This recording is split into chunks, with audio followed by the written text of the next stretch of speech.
Hey guys, back again with the second part of my look at Havoc Demon Hunters in the Legion Alpha. In the description below, I have a Google Doc linked that contains a visual overview of the class with some quick analysis on abilities / gameplay and talents, which is kept up to date with each patch. So if you want to stay updated, please check that out and put that in your bookmarks. This video today is going to be focused on the talent tree, separated into each tier with a brief look at each talent, and then the tree on the whole to look at choices. You can click any of the links on the bottom to jump to each specific tier to look at that section, and you can also click the link right in the center to jump past all the individual talent tiers to the discussion on possible build synergies and how significant the impact is on base gameplay when adding talents into the mix. So, unlike other classes on Live, talents are gained during the Legion leveling process as you begin at level 98. This means tiers are 99, 100, 102, 104, 106, 108, and finally 110. So let's get started with the first tier unlocked at level 99. Starting off, we have Fel Mastery, which focuses on Fel Rush. Its main goal seems to be to encourage it for offense as opposed to mobility, guaranteeing crits when dealing damage and also causing it to generate 25 Fury when it hits a target. In situations where you will be highly mobile without being punished, this has a lot of potential, but with the added microplay that is required to move around a significant amount on a fight, with the added downside of it expending your mobility resources, without a specific talent build style oriented around that, the next option has an edge, though the potential Fury gen here is huge. Demonic Appetite gives Chaos Strike a chance to break off a shattered soul from targets on a 20-second ICD. It also causes all souls consumed to grant 30 Fury. This is a great constant source of passive Fury and also syncs really well with some artifact traits that interact with souls specifically, with a small extra benefit of just a bit more survivability through some free heals. Lastly, due to the souls from demons granting a 20% damage buff on fights in which you can use this on demon targets, it is a hugely powerful talent choice given how low maintenance it is, and this is arguably the best talent on the tier generally speaking because it has no real downsides.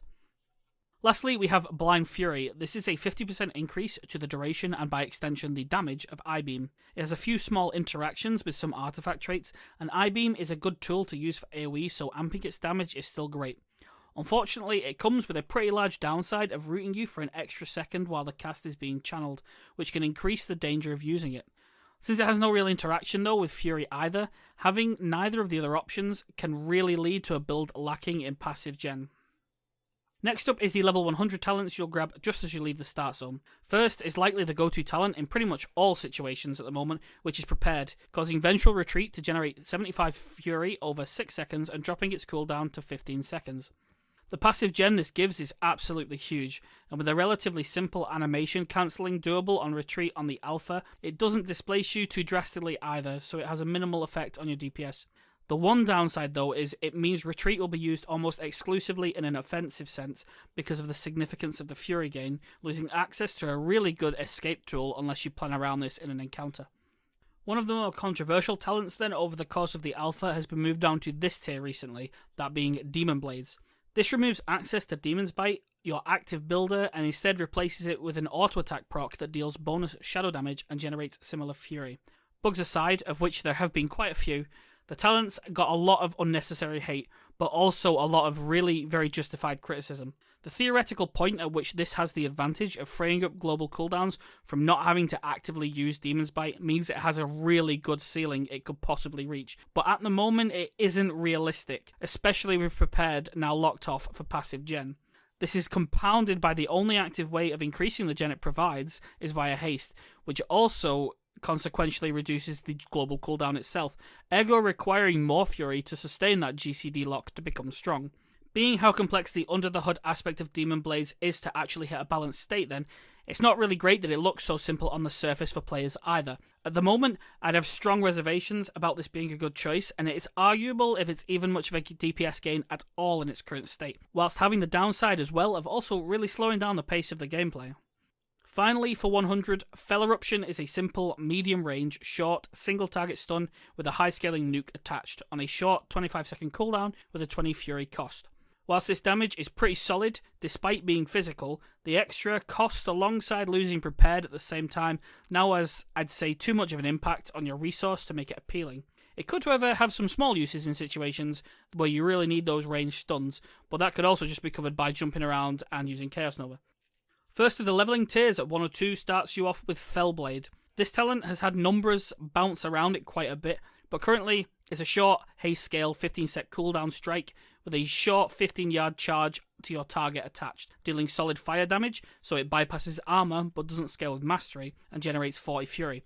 It also has a chance to have its cooldown reset by Demon's Bite or Demon Blades if taken, making it even more readily available. The spell deals good damage, is a great source of fury, and has the added bonus of a bit more extra controlled mobility, working especially well with talents like Fell Mastery or Prepared for a bit more control over your displacement.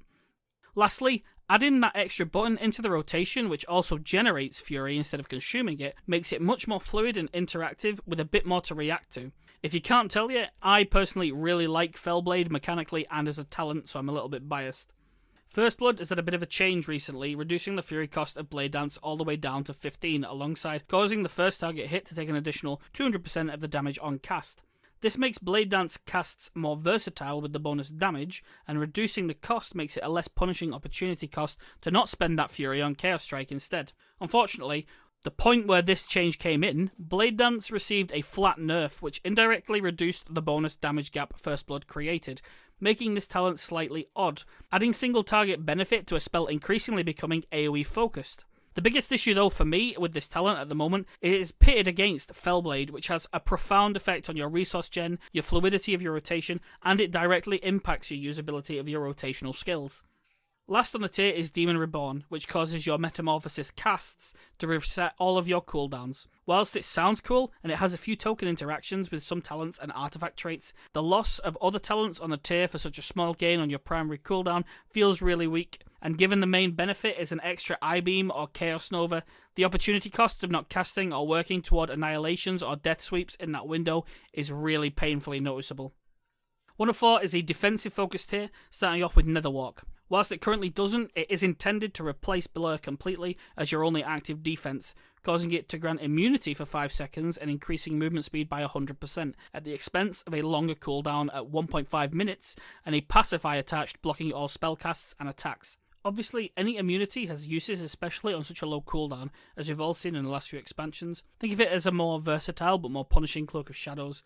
Its downside though being that it blocks the use of Blur completely, leaving you a lot more susceptible to general raid damage and mechanics. Next up, Desperate Instincts turns Blur into a passive, making it automatically trigger when you hit 35%, with an ICD of 30 seconds. Unfortunately, whilst it does increase your potential uptime, it makes it completely uncontrollable, and in my opinion, if damage is coming, you want to block the main hit, not reduce the damage after it drops you low, which makes this pretty much unusable at the moment. Soul Rending comes in last, granting you 100% leech while Metamorphosis is active, and it's the only choice on the tier as well that doesn't directly interfere with your baseline Blur, so that's an advantage to begin with. Whilst Meta is active and this is up, as long as there are targets to hit, you're really tanky, and it has a bit of synergy with later talents too, so an average talent, but it does have uses because alternatives are overly specific. The next tier at 106 starts off with Momentum, which is another talent linked to staying mobile, much like Fell Mastery and Prepared, allowing Fell Rush and Vengeful Retreat to give a 20% damage buff for a really short 4-second window. Due to its short nature, it has a high maintenance aspect and it has a lot of room to be used incorrectly, as the spell that activates it currently does not benefit from the buff at all. Syncing other movement talents up with this does wonders to help you optimize your movement around that buff window, and given that Demon Hunter does have downtime with resource gen periods, it can be somewhat gained for high damage burn windows when you want to spend, so definitely adds to the skill cap. Bloodlet causes Throglaive to leave a dot on the target's hit for 190% of the damage dealt over 10 seconds, and any repeat casts in this time will add into the damage pool instead of simply refreshing the debuff. This has some applications for AoE and Cleave, as Throglaive hits 3 targets and the damage is quite respectable. It does however add another button into the rotation that eats into build/spend time and has no interaction with your core abilities already filling that space or your resource. Last of all is Nemesis, which causes you to deal 10% extra damage to the target for 1 minute, and if it is slain in this time, the remaining duration is applied to you as a buff, increasing your damage to all targets of the same creature type, for example a humanoid, on a 2-minute cooldown.